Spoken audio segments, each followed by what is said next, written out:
Olá, sou Daniel Venturini. Este é mais um vídeo sobre a LINDB, a Lei de Introdução às Normas do Direito Brasileiro. O assunto de hoje é a integração da norma jurídica. Basicamente, nós vamos falar sobre o artigo 4º da lei. Mas antes de iniciar a leitura, quero propor uma questão para vocês. Vejam, será que é possível que o legislador consiga prever todas as situações de conflito e dar resposta para cada uma delas? E a resposta, obviamente, é não. E aí viria uma segunda questão. Diante da existência de um conflito de interesses, um caso concreto, que não foi contemplado pela lei, ou seja, não existe lei nenhuma tratando especificamente desta situação que eu estou vivenciando.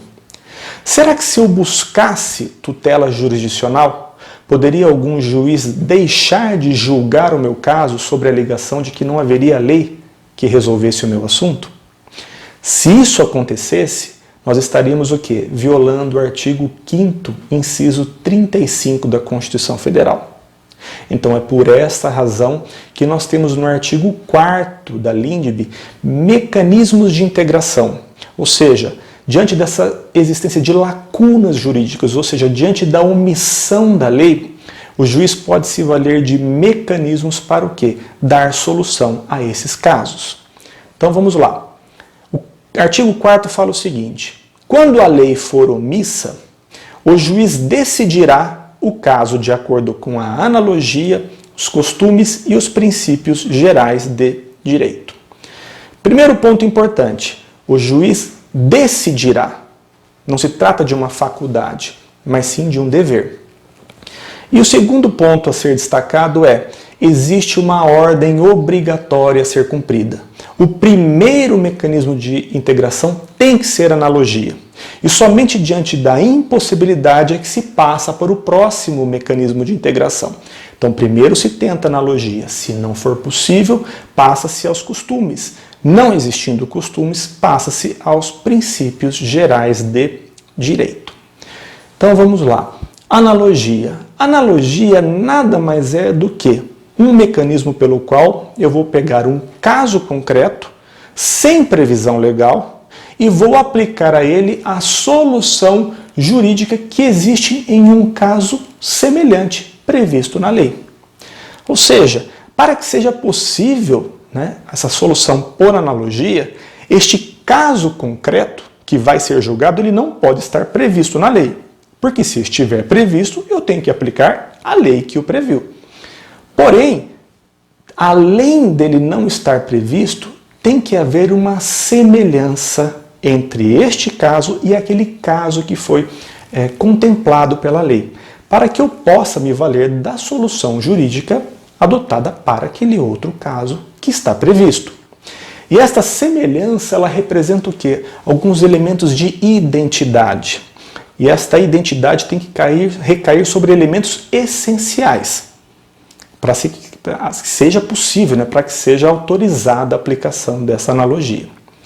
Então, se não for possível, vamos imaginar que não exista um caso semelhante. Basta que não exista um caso semelhante que reste inviabilizada a analogia. Qual que é o procedimento que o juiz deve adotar? Ele vai tentar procurar o quê? Se existe algum costume em relação a essa situação. O que é o costume? Nada mais é do que o uso ou a reiteração de uma prática, de uma conduta, associada ao quê? À convicção de que esse comportamento deva ser praticado. Ou seja, seria mais ou menos assim: não existe lei que regulamente o assunto, mas existe um consenso de que tal situação se resolva desta forma. Então, quando eu tenho essa reiteração de comportamento e a aceitação desse comportamento, a convicção jurídica de que este é o comportamento correto, eu estou diante de um costume e o juiz poderia se valer desse costume para encontrar a solução. O Código Civil vai ter em diversos dispositivos a menção dos costumes como mecanismo para que o juiz resolva uma questão caso as partes não tenham dado solução e não exista uma lei que trate de forma específica. apenas merece aí um alerta para se tomar cuidado com o costume negativo, ou seja, o costume contra a lei. Jamais o costume contra a lei, costume contra a legem, vai ter o poder de provocar o quê? A caducidade da lei.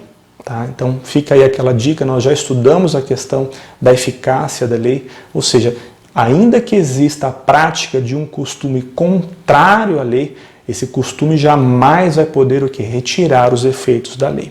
Então é apenas essa observação com relação ao costume. E vamos imaginar que não foi possível a analogia, não foi possível a solução através de costumes, o que nos resta?